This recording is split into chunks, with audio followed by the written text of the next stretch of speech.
And without further ado, our pro surfer, our trier of all things, Vanessa Yepes, she is going to bring us out on the field today. So Vanessa, she's telling the kids, Uncle E is calling on me. Go ahead and bring us out on the field on this beautiful, beautiful Friday morning. Go ahead.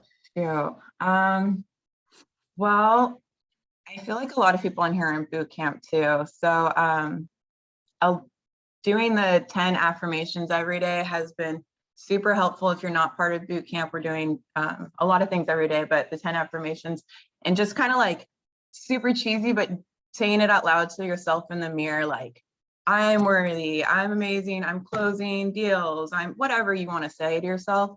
But doing it every day and just like looking at yourself dead in the eyes is super helpful. I don't know, maybe try it today.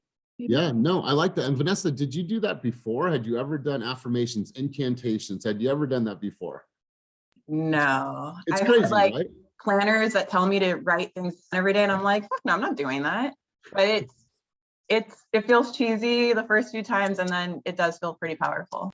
Yes. And then you'll find yourself driving down the freeway, and before you get to an appointment and you're saying these things and you're rocking your music and people are looking over at you like, look at her. Like, you're just getting ready. So I'll tell you what, you guys, I've been doing affirmations, incantations for a very, very long time. And I learned it. Vanessa, there was a time like, you guys are crazy. What are you doing? Here's what I would do. I used to be a public speaker, and I would get like really, really anxious before I'd get hot. I'd go to the freezer inside of the break room, and I'd put my head in the freezer with it open, obviously, and I'd say my affirmations out loud. Imagine how I look. People would come in and be like, oh, there's Elias doing his affirmations again. So once you start doing it, it just becomes a part of who you are. You start to condition yourself. So absolutely love that. And for the people that don't know, they're just hopping on. Once again, Vanessa used to be a pro surfer. So I really, really love this conversation. So let's go ahead and get started, you guys. If you have any suggestions, two things. There is a link that I sent out a couple weeks ago, and maybe Judith, if you want to put that in, it's about suggestions for group coaching as well as challenges that you guys are facing. But I would also like to hear if you guys have somebody that you feel would do really, really good in our environment on a Wednesday. We're going to be featuring different people, because by show of hands, how many people thought Patty Goodspeed brought the fire on Wednesday? Right? It was really, really powerful. So next week, I've reached out to Dominic Villa. He's somebody that we all know in this, or a lot of us know in this industry.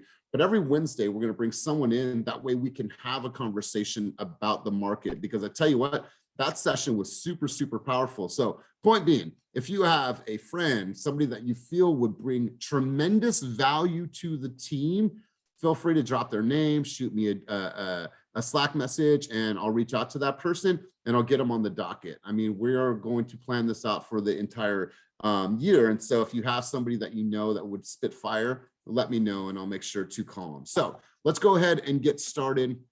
My mind is full right now. I've been doing tons and tons of reading, and I always know when my mind is full. It's when I'm texting Cynthia and Eric, and then when I am filling up my notebook with tons and tons of thoughts and ideas and notes. So let's do this. Let's talk a little bit about EQ. And the reason why I'm bringing this up, because I believe that that is more important than it's ever been in business.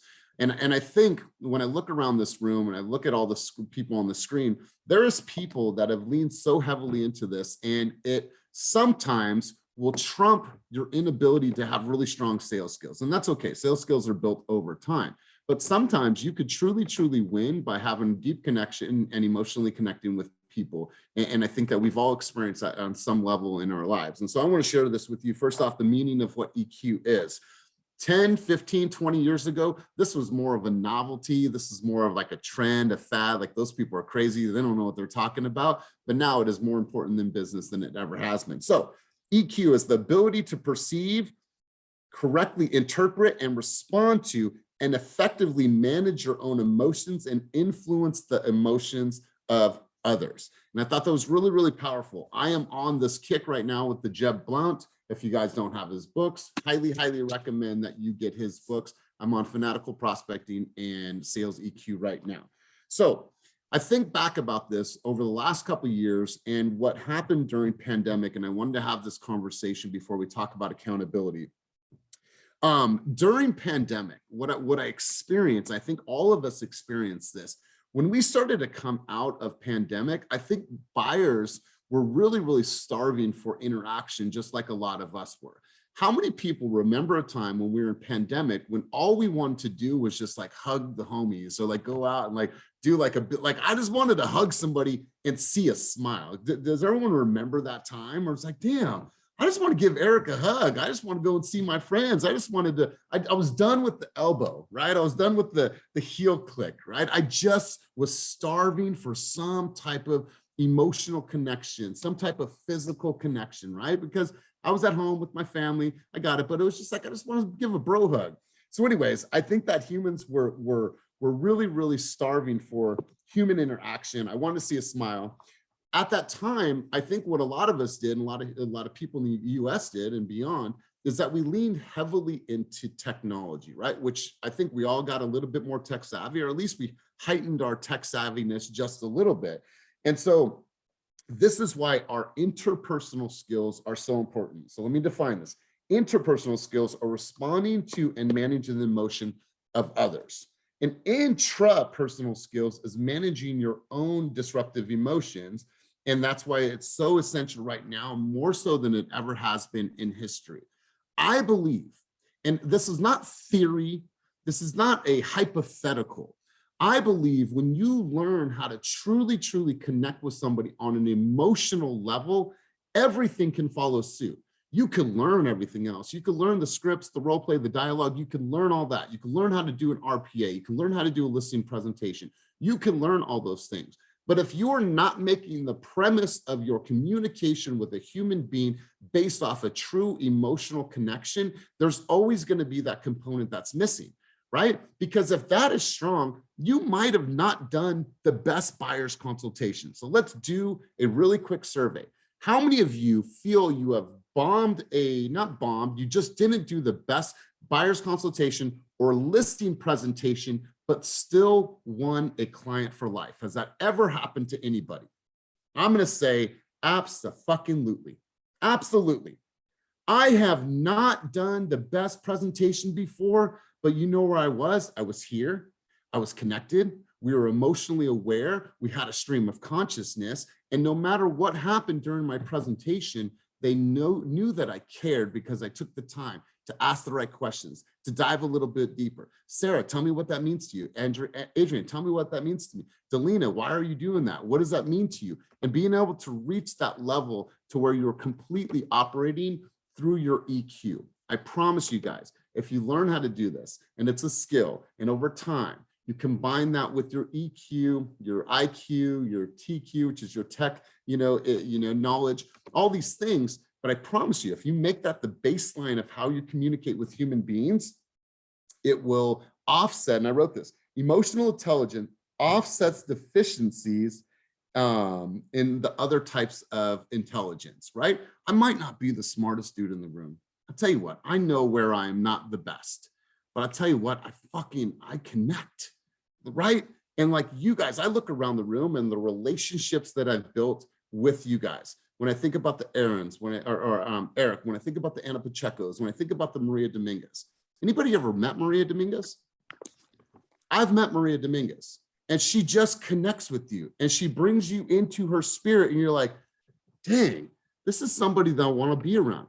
You ever been around Christina Pineda? You ever been around Kwan? You ever felt their energy, right? And their ability to sit down with you and truly connect? You guys, this is a learned skill. You look at Otis and how he speaks from the heart, how he comes with, with tremendous levels of love. Think about Roxanne. Are you guys doing the honey on everybody? You talk to Roxanne, and from the moment she picks up the phone, you are like, oh, yeah, yes, you're wonderful. Well, I love you too, right? That's literally the spirit that you have. This is being aware of who we are emotionally, being super self-aware as human beings, and being able to see that in someone else. I promise you, once you hit that level with the consumer, nothing else matters. That's when you have a client that ghosts you, most of the times is because I haven't connected with them emotionally. Are there dickheads out there? Yeah, there's people that are just going to ghost you. But If you've reached that level with them, you're able to keep it real, have a stream of consciousness with a human being, then your chances and the probability of them staying close to you and loyal to you are always going to be higher and always going to be higher. A few more notes I want to share with you. The awareness and understanding of human influence frameworks, along with the ability to manage your own, is the rocket fuel of sales performance. And I read that and I thought it was so powerful. I try to read as much as I can so I can provide these thoughts with you and we can have open dialogue about these things. But when we think about that, it says the rocket fuel of sales performance. It's one thing knowing your stats. It's one thing knowing your figures. It's one thing going through a buyer consultation. One thing going through a listing presentation. Here's what I see most of the time in a listing presentation. Hi, yeah, here is a 17-page listing presentation, and I'm going to go through every single page with you. Are you ready, Mr. Seller? Here's 1, and here's 2, and here's 3, and by fucking page 17, they're just like, where is the strategy and who are you as a person, right? I promise you guys, you're losing people through all of the minutia. Clarence, I understand that you want to get some questions answered today. So why don't we spend our time, A, getting to know each other to make sure that you even like me enough to do business with me. And 2, let's talk about the strategy and how I'm going to sell your home in the quickest time frame and my marketing plan to do so. Is it okay if we just stay on those 2 topics? What do you think Clarence is going to say? I like that better. Exactly, right? So let's do that. I want to have literally an open conversation, stream of consciousness, and I want to talk about our high-level strategy. We'll take the tour afterwards, but where can we sit down to have a conversation about our strategy, right? Like that's a different tone. It's a different pace. So we're going to be talking about that more and more in the subsequent weeks. We are going to talk about doing the best listing presentation that you have ever heard, that you've ever seen. And we learned it from a guy that has 100% close rate on his listing appointments. We won't go there. But nonetheless, you guys have to take the time to connect. When Eric talks and coaches about Ford, this is old school. You guys just need to find the ways to emotionally connect. And so having this conversation and having the conversation about EQ, I wanted to ask any of you guys to chime in on this topic. Are there things that you do? Are there questions that you ask? Is this something that you have been practicing? It's part of who you are as a human being. It's just been part of your DNA since you were a child that you have this ability to make people feel super, super comfortable with you. Does anybody want to chime in on this? Because I look around the screen and I see all these people that you guys are characters. You guys have this ability to walk in a room, own it. Hi, how are you? Hugs, smiles, all these things. So does anybody want to have a conversation with me and have some dialogue with me about the importance of EQ and how you've experienced that in your own career with your own clients? Anybody want to take themselves off of mute? I see some eyes, and let me let Bo back in the room. Did I see a hand? Come on, you guys. If not, I'm going to call on you because this is a super, super important conversation. I'll go. I mean, I have found that a pre-listing, like the pre-listing questions to get to dig a little deeper of what their motivation is. And that has allowed me to connect better. So when I go to the house, I feel like we're having a different conversation. It's just not about the property. It's kind of like, where are you going? What are you looking for? And if when do you need to be there by? I mean, and more internalizing those questions so they're more natural. They're not so robotic, but they allow me to start a conversation, a dialogue, and people start opening up. That's helped me, where at the beginning, I didn't know. So it's a constant practice. So Anna, do you send the questions in some type of way for them to answer, or no? How do they get you the answers So I have a conversation. So let's say they call me and either when in our conversation about listing their house and setting the appointment, or I set the appointment before going out, I'll call and say, hey, just want to confirm my appointment. That's been the best segue for me to confirm that they're not going to like cancel me. Yeah. If it's too far out of an appointment. And then I'll say, before our meeting, I want to make sure that I'm fully prepared. Is there, do you have a couple minutes to answer a few questions for me? And then I'll just go through that. Wow. I love that. I love that. So you guys, a pre-listing appointment, super, super important. And this is something you could create a high note for as well. Chris Lim, the old founder of Climb Real Estate, would always send out a pre-listing high note. And that pre-listing high note was a little video about himself, some questions had nothing to do about the strategy. Well, as you guys know, the high note presentation gives you analytics, right? So if I sent this presentation to Anna, and I could see that she spent 10 minutes on my video, she went back and viewed that video 3 times. It's probably going to be a super, super emotional sale because she wants to know who I am as a human being before she chooses to do business with me. So Anna, I love this pre-listing appointment conversation to get to know them. How else, you guys? Let me hear from you guys. Who else wants to chime in on this? And raise your hand with a reaction below, because I have tons and tons of people on the screen today. So Sakia, let's go to you. And I think I saw half a hand from Bo. I'm just trying to keep up with everybody. Sakia, let's hear from you. One of the things that I like to do to like help open up people is ask about kids. I like to like get into their vulnerability. So that's always a deal breaker. Do you got kids? Do you have grandkids? Because people are so excited to talk about like their kids or their grandkids. So then I always like to move the conversation that way, like trying to get into a vulnerability. Or even sometimes like, you know, it might have to be it's just kids. Mine's just the kids. Ask them, do you got kids or grandkids? And the conversation switch. You can hear the tone in their voice and you can hear like it moves them more. Yes, I love that. I love that. I was talking to an agent yesterday and I realized and let's just take our relationship as a team and, you know, what's happened here. This agent was like, you know, like the way he was talking to me is like, it meant so much more to him. Every brokerage has splits, every brokerage has tech, every brokerage has marketing, every brokerage has like same stuff, right? But like, it's the intangibles that I think that connect us, right? And like the way he felt connected to the team and the things that he's getting into. So Sakia, I love this because there's that another level. Amanda, you had your hand up and then we'll go to Bo next. And we'll just keep the stream of consciousness. I think this is a good conversation. So I want to share one story that happened to me yesterday. I think it's related to EQ, or more importantly, maybe to love quotient, LQ. So yesterday I got a call from my friend saying that she has a friend who just came from China who is looking to rent an apartment in Palo Alto. And being an agent, we know that a lot of the activities that we have is very money driven. And I'm not in the leasing business. And I know if I help her, maybe I don't get any commission out of it. But out of curiosity, I just give her a call and ask her what she needs. And she told me that she just arrived from China like 2 days ago. She's staying in a hotel in Cupertino. And sad thing happened to her is she's trying to bring her son to study in US. And when her husband returned to China, China take away her passport, his passport. It's really sad because I think the government right now don't want people to leave the country and take money out from the country. And I feel so sorry for her. And she's from Wuhan, which is the center of the pandemic when it first started. So I understand a little bit about her and I empathize her a lot. So I call another friend of mine and ask her, hey, I thought you're living in Palo Alto. Do you have any 2-bedroom? And she said, oh, I actually know a friend who just remodeled a 2-bedroom apartment. The apartment has been vacant for 2 years without renting it out. Wow. So she called her up and gave me her number. So I just passed it to her. And I said, if I'm just done with my showing, I'm going to drive to Cupertino and bring her to see the house in Palo Alto. That's what I wanted to do. And she said, oh, maybe my friend can drive me. It's fine. So at the end of the day, what I find out is they actually connect already. And they signed the lease agreement the same day, last night. And can you believe how much the rent is in Palo Alto for 2-bedroom? It's only $2,900.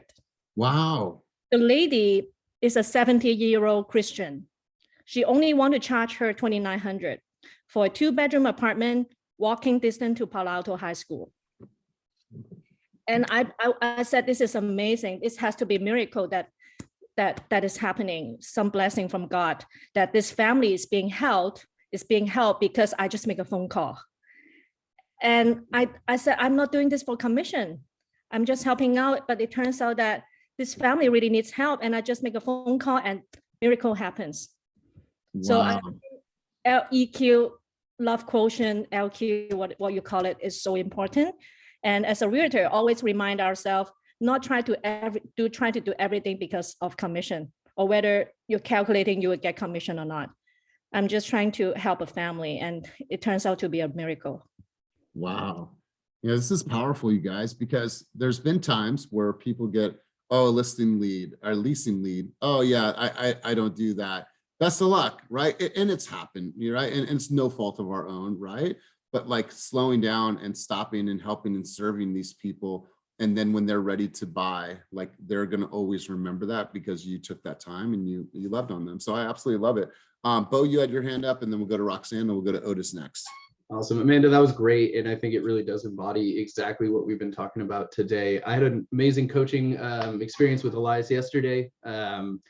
We went through and I was kind of struggling on the listing side, saying, hey, I've got a listing appointment. I've learned all these things about how I'm supposed to go, page 1, page 2, page 3. And, you know, just like the gentleman Clarence, I think, said, he was like, I would rather have it be just a personal connection, see where you guys are coming from, be able to know you.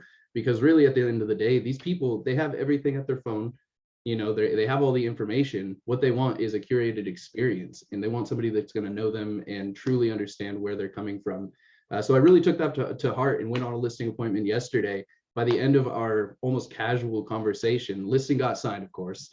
We could just put that out of the way. But the really big win for me was at the end of it, they were like, wow, this has been amazing so far. I've been talking to him a couple of weeks, helping with yard work, getting things ready, so on and so forth.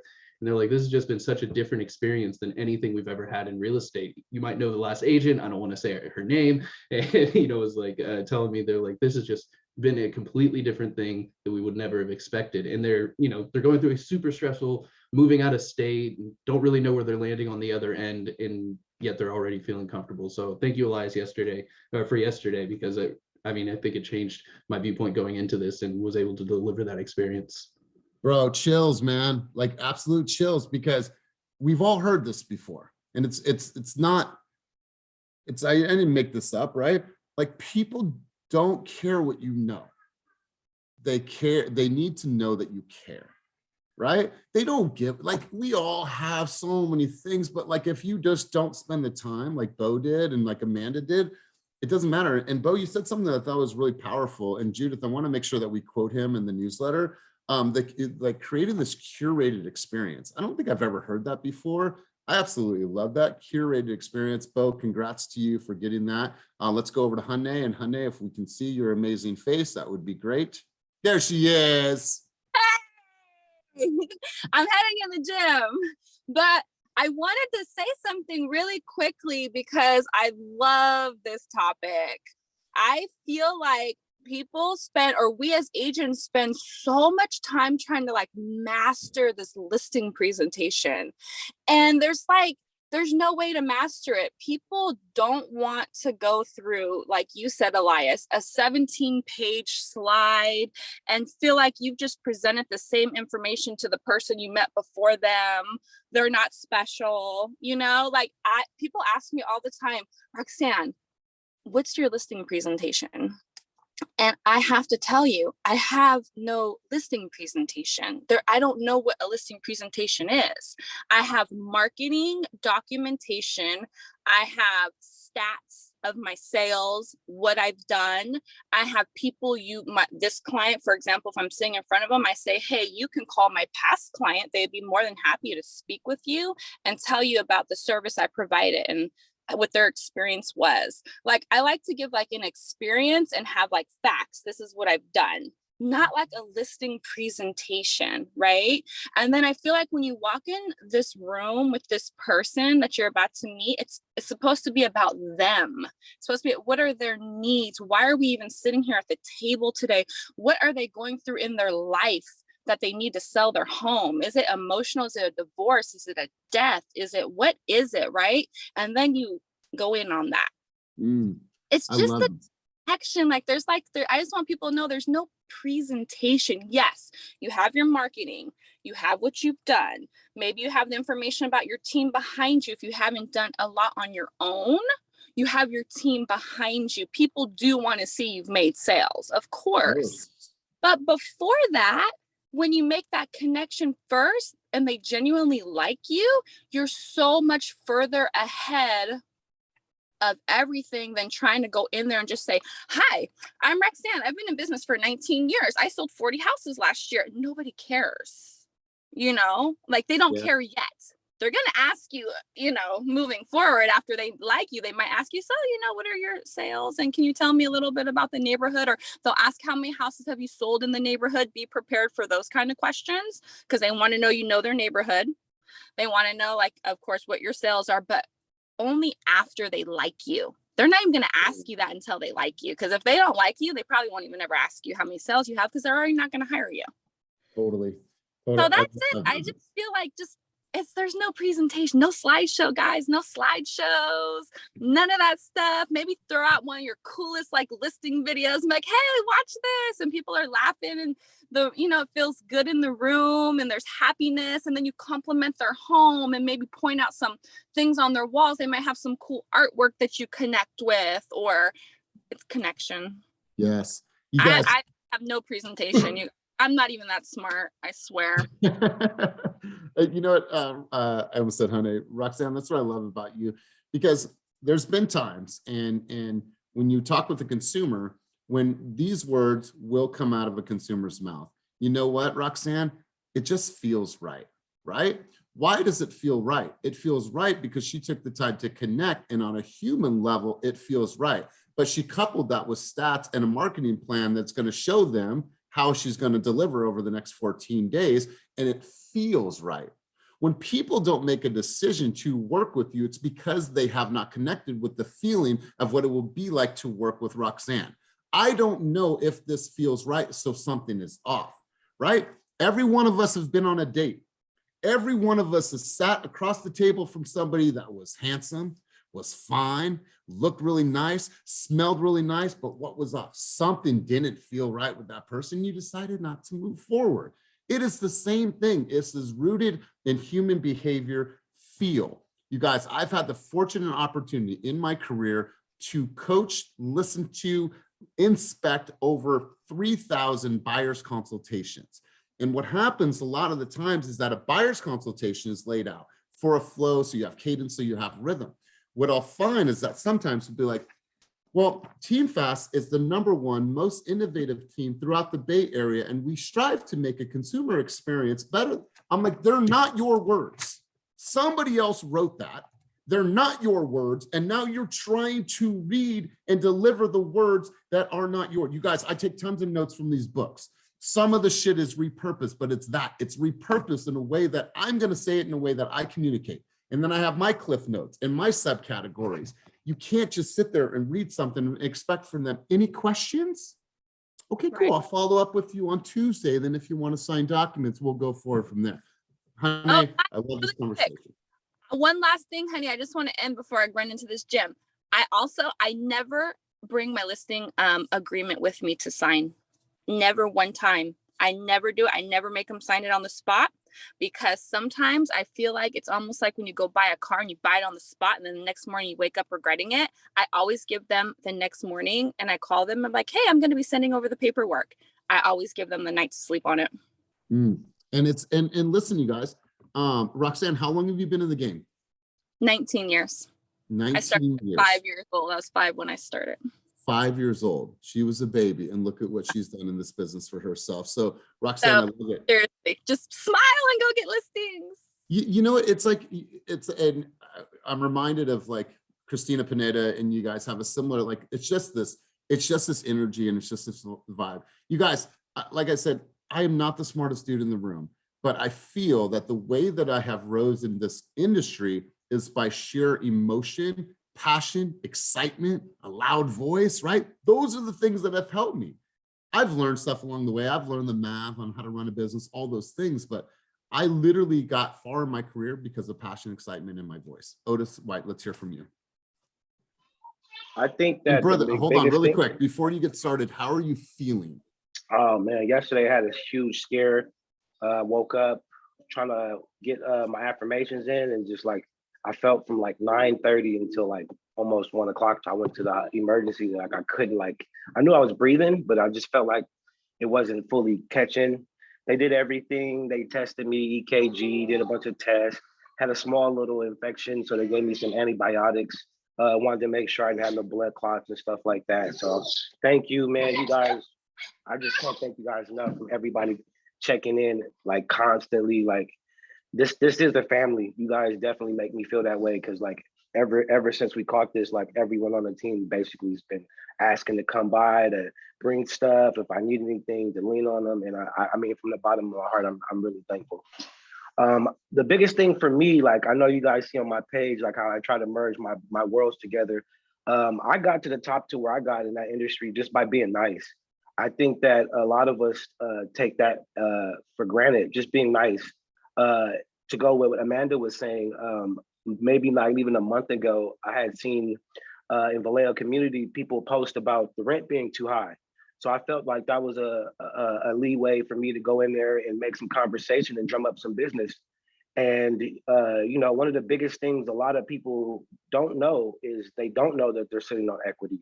They don't know it's in reach for them to be a homeowner. So one of the things was the narrator of the page, I felt like he was hating on me because it was like every time I tried to post something real estate, I couldn't get it approved. But here it is, I'm seeing PJ's junk removal almost every day. So I'm having this dialogue with the curator, like, you know, how is this guy able to post every day when the guidelines say once a week or once a month or whatever?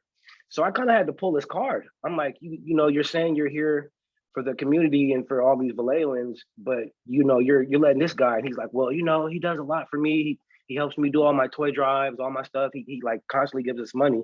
I said, that's still being biased because he's helping your agenda. So you're not really fully helping people. You know, I said, there's people out here that, you know, are tired of the crime. They just want to leave Vallejo, but they don't know that they're sitting on $100,000, $200,000 in equity. So me fighting with him through this, he's seen my viewpoint and he let me post. And I instantly got like, out of the 70 people that was trying to rent this 2,000 square foot apartment, I mean, 1,000 square foot apartment for like $2,200, they end up hitting me up. And I end up getting some leads off of that, who I hope Christina is gonna get ready to pre-approve soon. So kind of like just waiting on that. But just doing my due diligence of trying to help people. And so many people see me, you know, trying to fight him to show them that I'm just here trying to help. And I told people, look, if, you know, I just want people to know, even if you come mess with me or not, I just want you guys to be, you know, knowledgeable that, you know, if you want to leave, you could sell your house. If you want to be a homeowner, there's programs and there's all this stuff, just contact me. So I think that, you know, us just taking the time to inform people, it could drum up so much business, and the fact that they see that they're trying to help, because people don't really care about, they don't really care about what you know until it gets to that point to where you actually have to show them. They want to know what you could do for them. And if someone can see that you can do something for them, it'll make them more susceptible to open up to you and ask for help. Love this. I absolutely love it, Otis. And I'm really, really glad that you're feeling better, man. And I mean, shout out to Otis. Like, he's down with COVID right now. He's in boot camp. He could have said, I can't do boot camp right now because I'm sick. Hit me up in 13 weeks when you launch the new one. He's like, no, I'm going to do this rain, snow, or shine. And he's still out there serving. So man, really huge props to you, bro. Let's go to Adrian Release. All to you guys. All to you guys. Ain't no quitting me. All to y'all. That's right, brother. Well, hey, man, everything that we need is within, bro. And we just need some other people around us to support us along our way. Adrian, let's hear from you. Hi, guys. So I agree with everyone as well. When you go to the listing presentations, not just talking about yourself, but asking questions about them, about their family. What I also like to do is I like to bring food.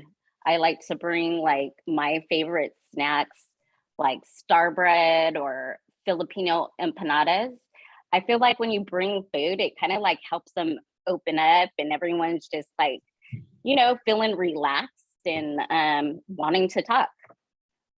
Man, I love this. So, you know what? I don't think about this, but like bringing coffee and croissants or whatever it is, like that is huge, because that is how we have came together as humans since the beginning of time, right? We break bread together, right? So, Adrian, I absolutely love that. Colette, you had your hand up.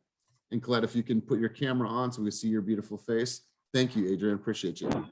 Is star bread, is that senorita bread? Is this the same thing? Oh, that stuff is, that shit is addicting. Please don't ever bring that around me. Colette, let's hear from you. Hey team, I am going to pull over because I'm driving back to Oakland, and I don't want to miss my exit.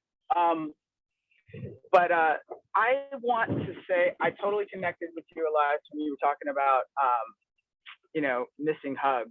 I'm a hugger, and that was the biggest loss for me through the COVID situation. But I definitely am an emotional connector. I don't always, have my listing presentation dialed down to a science. And I don't think that at the end of the day that is what matters. I think going in and being authentic and really, trying to figure out what people are trying to do, because when you move, there's a reason for it. We want to nest, we want to stay where we're at, but when you move, there's a reason. And I've done a couple sales in the last few years where one was a probate where the dad died. I've got a listing coming up, this one in Santa Clara, the mom died. And so you're dealing with people on different emotional levels, and it is an emotional connection. This is an only child. The son lives 2 doors down from me, called me. He's like, I knew it had to be you when I finally decided to let my mom's house go. And because I come from a big family, 12 siblings total, but 2 merged families. But anyhow, I feel blessed to have so many siblings, and so here's this guy and he's mama's boy, and it's like, he needs some extra love, Yeah. So anyway, that's what I'm doing. And I don't know if I brought a friend to the holiday party. Sometimes you see me at basketball games and stuff with him on social, and he was the one that was the probate. I just met this guy. He lived in Oregon. My nephew lives next door and recommended me, and we've been besties ever since. And so, it's just about, and I show up with a bottle, like I brought him a bottle of hooch. He's like, oh, you're my friend already. Anyway, but yeah, it's not about the money per se. I'm not a discount agent, but I kind of try to leave that out of it, because I am there to serve. I am there to connect first. And then, the rest is icing on the cake. And Barry White said it best when I was, in the music business before this and the entertainment business, forget about the $1 million. Forget about the money. That's when you make $1 million. Okay. Sounds just like it. Well, Colette, hey, drive safe. I appreciate you always hopping on, providing knowledge. Thank you. We had a panel a couple weeks ago, a small team panel, and Melody Holgren, that is the leader of the Nova Real Estate Group here in the Bay Area, she said she never counts a commission check, never once. She's like, I have a rough understanding of what I'm going to get on this deal, but she's like, I never calculate my commission. She's like, I don't even put that in the universe. She's like, I am so superstitious that I won't, because I don't want to remove myself from being present and truly connecting with my consumers. So appreciate you bringing that up. Cortez, let's go over to you. Just one more thing. I've been kind of MIA lately, and I apologize for that. I want to get back to my team, my family, and I will. Just picking up my dog, and was away for Mother's Day and stuff. But I did get a call, a ping from Maria. How do you say her last name? Dominguez, yes. So anyway, I appreciated that. Just checking on me. Are you okay? So thank you guys. I love you. That's not even her accountability person, but hey, that's love. That's love. All right, let's go to Cortez. Let's go to Joe Allen. I have good morning, everybody. I have a similar story like Amanda's, where I had a client, a friend had referred him to me, and he was looking to he was just looking to find a new home. The house that he was renting in Richmond, the owners actually, they passed away, and the kids sold the house. So they had to move out, and they actually gave them some cash. So they were trying to buy a house. I hooked them up. We had, the buyer's consultation. We talked and everything. And eventually when they did do the credit thing and everything, it didn't work out. His DTI was too high, but I still stuck with him. And so I just helped him find a rental, no commission for me or anything, but we built a great relationship. They were like sleeping in motel. He was sleeping in his truck. He drives trucks and everything. So he's sleeping in his cabin. But I actually hooked him up with a property manager that I knew. They found him a place. He's moving in this weekend, and he loves me. He's just like super thankful for me. He always tells me that, thank you, Cortez. So we're all invited. When he moves in, we're invited to all the barbecues. Like, he's like my dog now, you know what I mean? And that's like a good feeling, and I told him, like, he's like, man, I know you work for me and you're not making the money. I'm like, look, bro, I'm just here to help. I know you needed a place. You sleeping in your truck, your girl's sleeping in the motel room. I'm just happy. So I'm happy this weekend they'll be moving in, and I'll be invited to the barbecues for sure. That's right. That's right.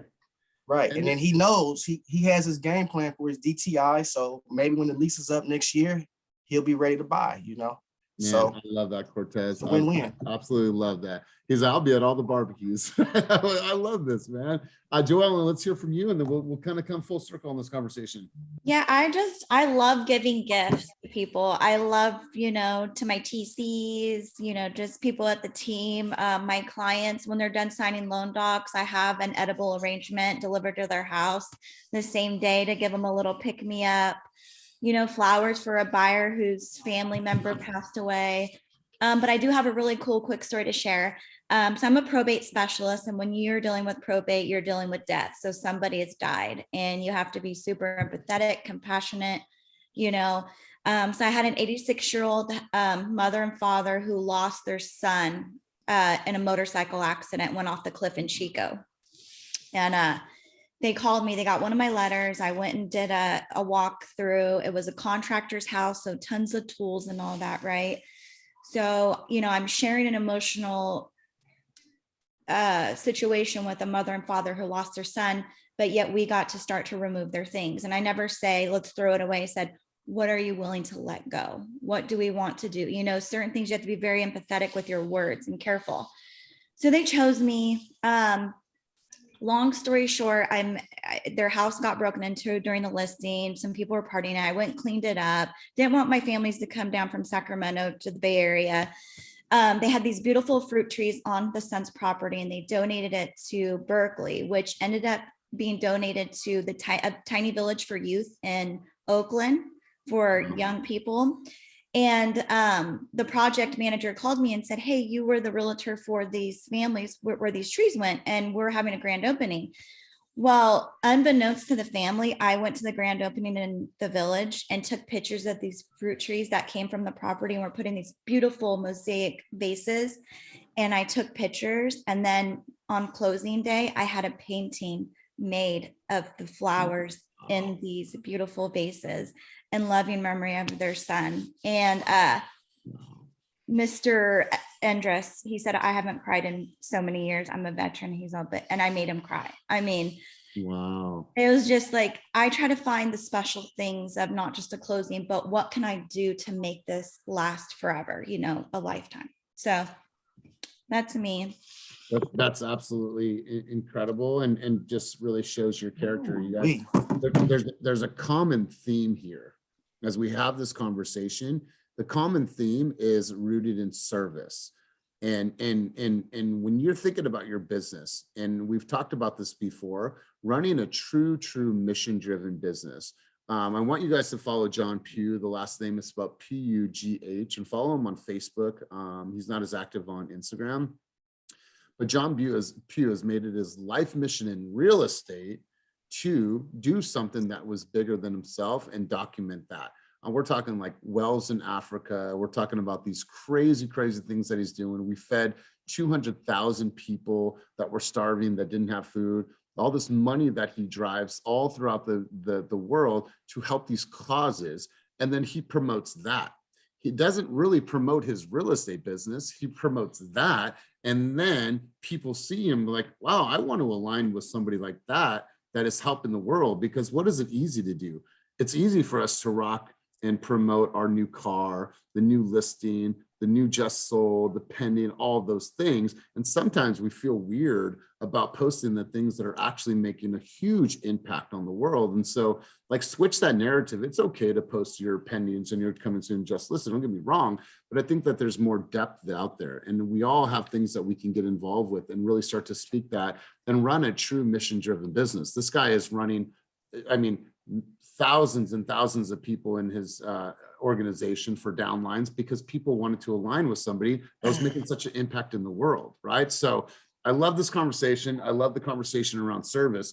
So before we head out, you guys, I want you guys to, and if it's in Slack, sometimes it's hard and I'm not seeing the adoption to our Slack channel for commitments. And so maybe I should just shift the conversation back to you and let you guys have this on amongst yourself. So I want you guys to have a commitment every single week. And then I want to come back here every single week and I want to talk about that commitment.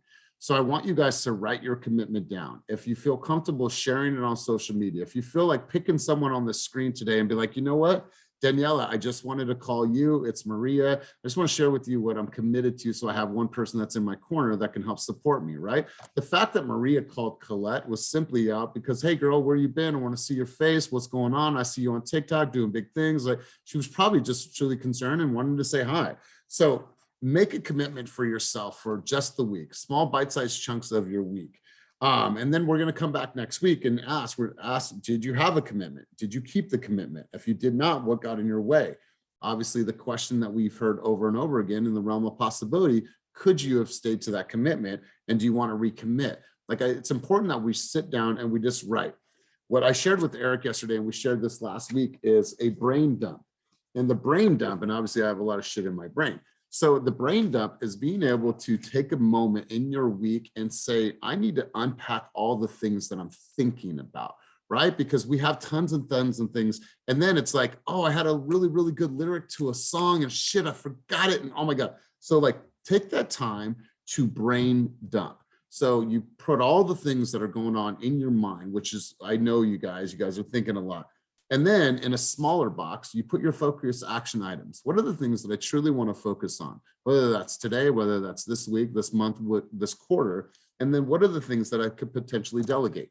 Right? Are there things that you're doing right now that Gia, Ria or Jean or VAs can do? Is there something that can be taken off of your plate? Like start to think about it. Brain dump everything, focus action items, and then delegate. I want to share this with you. I shared this with Eric and Cynthia earlier today, and I thought it was really powerful, and I want to share this with you. You can't make a human being be productive.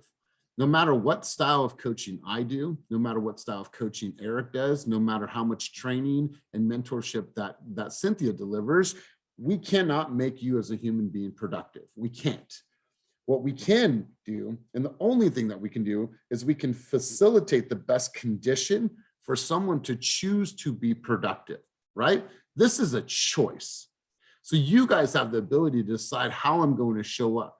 Do I have the support? Do I have the encouragement? Do I have the platform? Do I have the offices? Do I have the culture? Do I have the community? And the answer to that is yes. But we can't make you guys productive. That's not our job. And certainly not my job as a coach and as a leader to make you productive. It's to build an environment that you can choose to be productive. And the only way to get a human to make that choice, make a change or move into higher production is through self-discovery, right? I believe when we talk about stream of consciousness and self-discovery, I believe that if you've sat in this room with us and you've heard from your brothers and sisters, and you've heard the things that they've said, this is a constant evolution of self, and it's a constant evolution of self-discovery. When you discover what's going on in here, then you could be better out there, right? When we're here and like you self-discover, like, damn, I told myself like I was going to make these commitments every day and I never do it. Like, what are you finding out about yourself? Or you're saying I'm doing these things and then you never do it. Is there fears or trepidation? Like, what is it? Why don't you want to be a camera? Why can't you follow through on your commitments? Where else is that showing up in your life? And until you truly, truly are honest with yourself and you do some self-discovery work, then you'll live behind something. It's when you're able to break through that and be like, here I am, all my emotions, all my craziness, all my angst, everything, like here I am, and I'm open to that. That's when we grow. And then that's when change can happen. And when that happens, that's when the production will follow. You guys, I used to be so closed-minded about anything that had anything to do about emotion. Crazy to even say that now at 42 years old. There was a time that I was this hard-nosed Italian kid who liked to fucking fight, that came from the hood, that didn't like to open up. I'm not going to talk to a therapist. I'm not going to, no way. I don't do that. We don't talk about our problems, right? There was a time where I was that person. And until I finally relinquished and allow myself to truly self-discover the human being and the man that I am, is when I truly grew. That's why I push you guys. My coaching is different because my coaching is rooted in self-discovery and evolution of you. And so that's what I stand by, and that's what I believe in. So when we talk about keep it moving coaching, keep it moving is all rooted in moving forward towards your dreams, your goals, and vision, and not letting anything stop that. That's why I come here 3 times a week with you guys. And that's why I'm committed to this, because I want to see you guys grow. Because if you guys grow, that means that I can grow. And so I appreciate you guys more than you guys will ever know. So we're going to wrap up. I really, really appreciate you guys. Have a wonderful, wonderful weekend. I'm going to be in Southern California, catapulting the vision of this company. We started out 2020. There was 10 agents. We were in a 300 square foot office in Jack London. Now we have 11 offices, and now we're going to Southern California. We're going to Las Vegas next. We're going to New Jersey. We're going to Atlanta. We're going to Houston. And it all started with just a dream. And we fucking worked our ass off to get where we are. And I've made so many mistakes, you guys, but I'm super happy to be where we are. So have a wonderful, wonderful weekend. Just thought I'd leave you guys with that. Peace. You don't have to leave, but you cannot stay here. Remember to be grateful, to express gratitude, to live in gratitude, and have a wonderful, wonderful weekend. Eric, Cynthia, if you guys can stay on, I'd appreciate that. Peace. Sweet. Bye, guys. You was throwing them balls. See you, everybody.